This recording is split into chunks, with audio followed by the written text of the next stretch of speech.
Hey guys, it's Britt. Today we're here with an update on the McLeod Fam. I've done, I think 2 videos on them to date, but I had some updated thoughts and I also wanted to show some of Ika's more recent TikToks and talk about them. So if you're interested, please keep watching.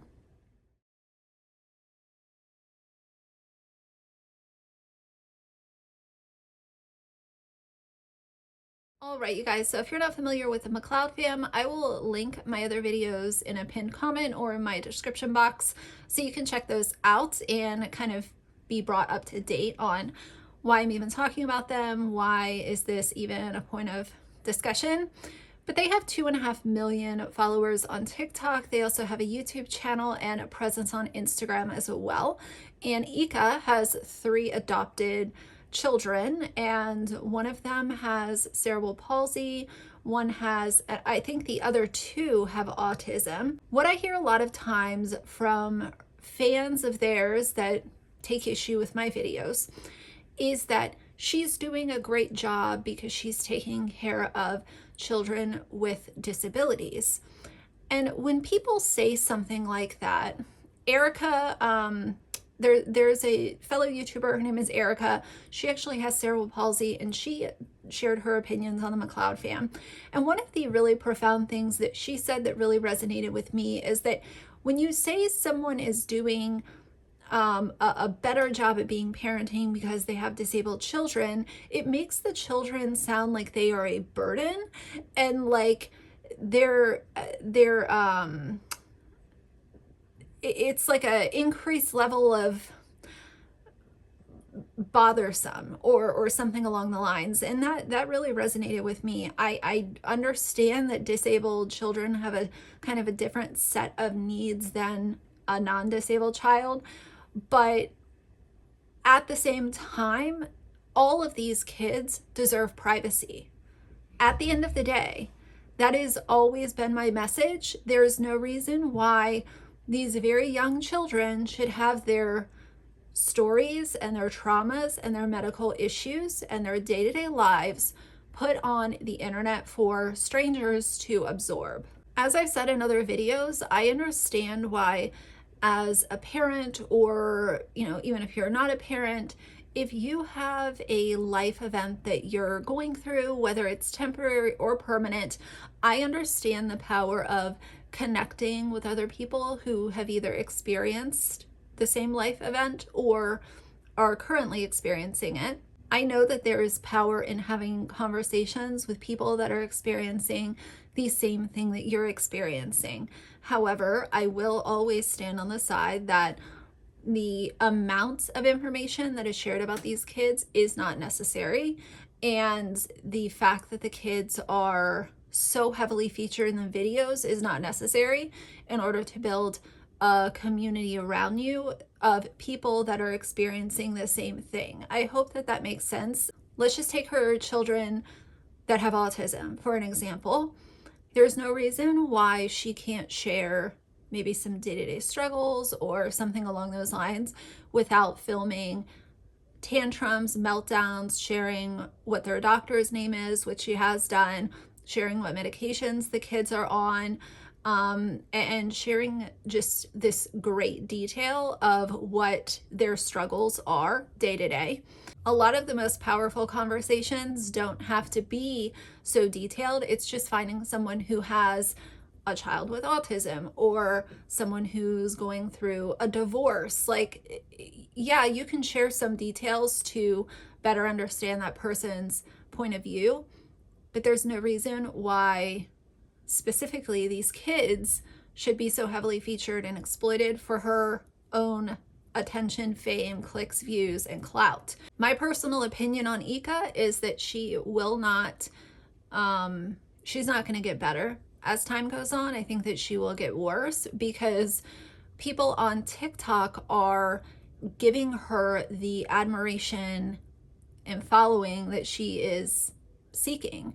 So if you're seeking admiration, praise, a big following, money, so on and so forth, and you're getting that, then why would you change your content to protect your kids? Because at that point, the line has been erased, and you're on this trajectory to continue giving people what they are following you for, and that is sharing all of her kids' info.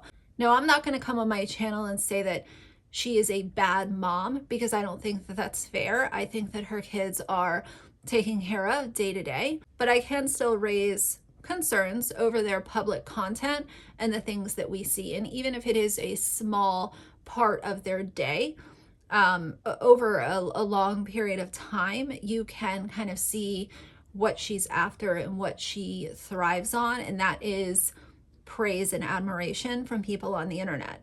Now, her situation with her son, Evan is a self-proclaimed girl boy, according to Ika, and small clips that he's participated in TikToks. He has vocalized this. His pronouns are still he, him, according to both him and Ika. So I will be referring to Evan as he in this video, but it's an important part of their story to know that Evan likes to wear dresses, and evidently he's showing interest in wearing makeup. So the thing that I always say is, this is kind of like Jonathan and Anna and what they did with their child. If this is something that your child is going through, that's fine. But why is it being so heavily shown in order to get clicks and views? Because she knows how the TikTok algorithm works. She knows exactly what she's doing, and she knows the videos that are going to get higher engagement. And that is why Evan is so heavily featured on her TikTok page. He brings the attention, he brings the page visits and the follows and the clicks. So Evan is in pretty much all of her videos. If it's not, once in a while, one of her other children, Evan is, I would say, in 90% of her videos, because she knows that that's the child that people have their eyes on. So she's continuing to feed the content that strangers on the internet are desiring, which is so fucking weird. But either way, let's watch this video. I am going to have to mute it because of the music, but she's doing this dance and Evan is putting on makeup in the back. To me, this looks very staged. It looks like he's a participant in a skit. It doesn't look like something natural, because first of all, he's standing on a chair. And if this was something natural, then I don't think he would be standing on a chair with a makeup item in his hand and a brush in the other. That to me tells me that it's staged, but she presents it as if it's, oh, he was going to participate, but he's more interested in putting makeup on. So let's watch this and see.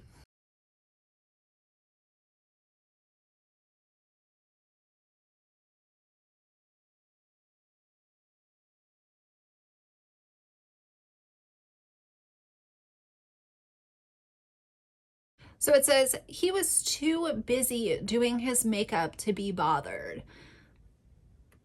Okay, I don't know. To me, this seems like something that she set up. Like, he has said, and Maya, who is a girl that used to live with them, she did a video on Ika. I'll link it down below in case you guys missed it. But she said, like, Evan actually does like to wear dresses.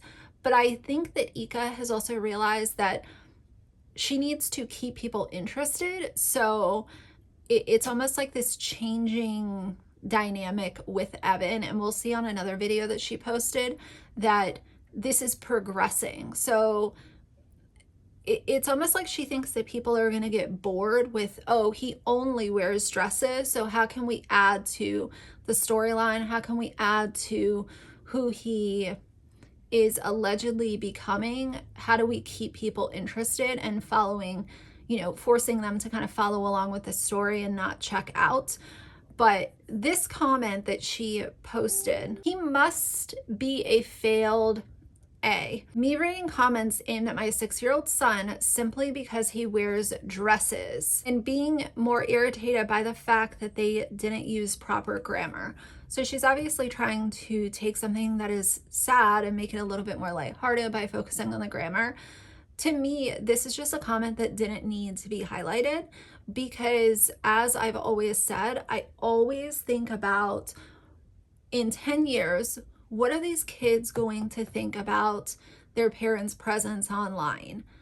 I know that family vloggers receive hate, but when you highlight it and you shine such a light on it, not only are people going to leave more comments like that, thinking that they're going to get your attention and be featured in a video, because that's what keyboard warriors really love to do.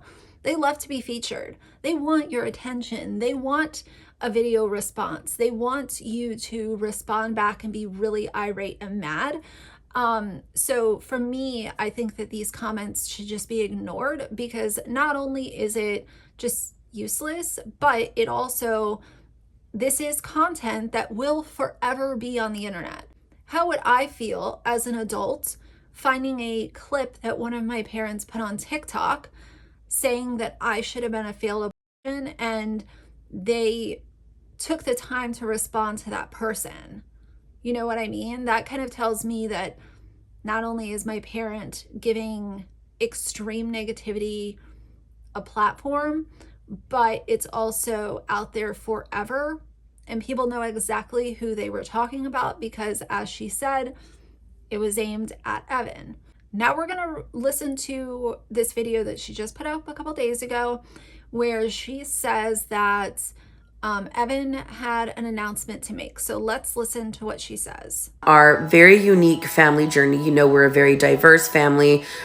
We definitely are not what you'd consider the norm. And we've shared a lot of Evan's journey, from starting to wear dresses to, you know, stating that he identifies as a girl boy rather than a boy, which is the gender he was assigned at birth. But this week, Evan's journey changed a little bit. This is the first week he's ever made multiple statements saying that he is a girl. He's maybe said it once or twice in the past, but this week has definitely been different. I don't know what's different about this week. And when we were in the car earlier today, I said something about Eli wanting to know what brother was doing and referring to Evan as brother in that statement. To clarify, Evan has not said he wants to change pronouns or anything like that. But when I said that for the first time ever, he said, I'm sister. I always try to stay really relaxed, because this is Evan's journey, not mine. I'm just here, you know, standing next to him, So she knows that this is Evan's journey and not hers, but she has taken the opportunity to use it to build fame online. And that's the problem. You have enough self-awareness to know that obviously this is not your journey. Then why are you sharing it with the world instead of allowing Evan to go through childhood, having his privacy protected? And if and when he chooses to share this part of his journey, he can do that once he's older. And, you know, some people say, oh, well, they have to be an adult. I say, you know, once you're in your mid-teens, like if he was, you know, 16, 17, maybe even 15, and felt like he was ready to share his story, at least then, I'm not saying that it would be perfect, but at least then he realizes, okay, once I put stuff onto the internet, it's actually there forever. I'm talking to people that I don't know in my real life. As a 6-year-old child, he has no comprehension of strangers on the internet, peas that hang out online, people that are saving these videos and using them inappropriately, people that are becoming fixated on him who, you know, is a very young child. It's all just way too much. So that's great that she has enough self-awareness to know that this isn't her story, but in that same sentence, then I would also immediately ask, then why are you exploiting it for clicks and views on TikTok and other platforms? So I always clarify when he makes statements. So I said, oh, I'm sorry. So are you saying that you want to be referred to as sister and not brother? Am I correct in that? And he said yes. And tonight, once again, he told me I'm a girl. And again, I simply just question it in a question form, like, oh, I'm sorry. Are you saying you want to be referred to as a girl instead of a boy? Am I correct? And he said yes. I think people think that I have all the answers as a parent raising a child who identifies as a gender other than the gender they were assigned at birth. And the truth is, I am absolutely terrified of just fucking it up for him, of somehow being too much. Then I would say, knowing that you're scared that you might fuck it all up for him, why is any of this being shared on TikTok? Why is any of this part of his story being used for clicks and views. Because to me, I would think, okay, this is sensitive enough to, go through with a child and, them trying to figure out who they are and what they want to do. Who are you to share it with the world? To me, I don't think that she's scared of fucking it up for him, because if she was even a little bit scared, then this would be protected and it would be kept in their home until he was ready to speak to the world about it. Much or too little, not being enough, being too supportive, not being supportive enough, too protective, or not giving him enough space. Ultimately, I just take this one step and one day. She is not protective at all of him. Now, I don't know what their day-to-day life is like. I imagine that if they're in a grocery store and some weirdo tried to come up to Evan, she would be protective in that sense. But true protection does not equate to sharing your child with the world. That is not how true protection works, in my opinion. At a time. I take my cues from Evan, and I want him to understand that as he progresses developmentally, there may be terms he identifies with more, and being able to claim those terms is okay. I don't want him to feel tied down to one term or the other. I just really want him to feel. So if you don't want him tied down to one term or the other, then why is this announcement being made? It seems like every little change, every little thing that Evan allegedly says is used for content. Oh, something changed, so let me make an announcement. Oh, he said this, let me make an announcement. Not everything needs to be shared with TikTok. Not everything needs to be shared with the internet. Privacy online while still having presence is a beautiful thing. And as I said, I understand that there's power in being able to connect with people that are going through similar things as you or think similar ways as you do, but it doesn't mean that those people need to know every single chapter and every single sentence of a child's story who has no clue what the internet is. Supported, loved, and accepted. If you have any advice, please leave it in the comments, because I am flying by the seat of my pants and just hoping. She's gross. And I'm not saying that because of anything except her personality and the fact that she is using these children, specifically Evan, as a way to gain popularity online, and that to me is gross. Now this video I'm not going to play, but I will explain it to you guys, because it's not only Evan, but it's also other children, so the whole thing would be blank, and I have to mute it for the music, so there's really no point in showing it. But she does this a lot where she films him in dance class, and not only is he wearing a small, it looks almost like a sports bra and little shorts. Not only is that the material that peas love to get their hands on, but secondly, she's also filming these other children that are in the class, and I am 99% sure that she did not go to every single parent and say, can I film your child and put it on our TikTok page that has 2.5 million followers? Is that okay? And even if the parents said yes, of course, we go back to the conversation that these young kids cannot consent because they have no clue what the internet is really all about. But it's a big problem. And honestly, I understand how people become enamored with a person on TikTok because it's an interesting story, and the kids are fun to watch and they're funny and they're quirky. But what's happening here is so obvious that the fact that Evan likes to wear dresses is being utilized for her own, clout and popularity. And I think that Ika is someone who has some self-awareness, but she also really likes the popularity that she's getting online. So I don't believe, as I said earlier, I don't believe that she's someone who's just going to one day change and do better. I don't think that that's going to happen. To me, it's just pretty unfortunate to think of these kids who have had their stories told for them before they are old enough or mature enough to tell their stories for themselves. And I will go back to what I said about Jonathan and Anna. What if it was just a temporary part of, no matter if it's a boy, girl, whatever, the fact is that it could be just a small part of the child's childhood, and to put it out before they can, to me, does not equate to privacy, protection, looking out for your kid first. It's utilizing them for your own popularity. And it's worked for Ika. She's been able to become a full-time content creator, and she does not work a job anymore. So that's why I say once the money starts coming in, these people will not pump the brakes.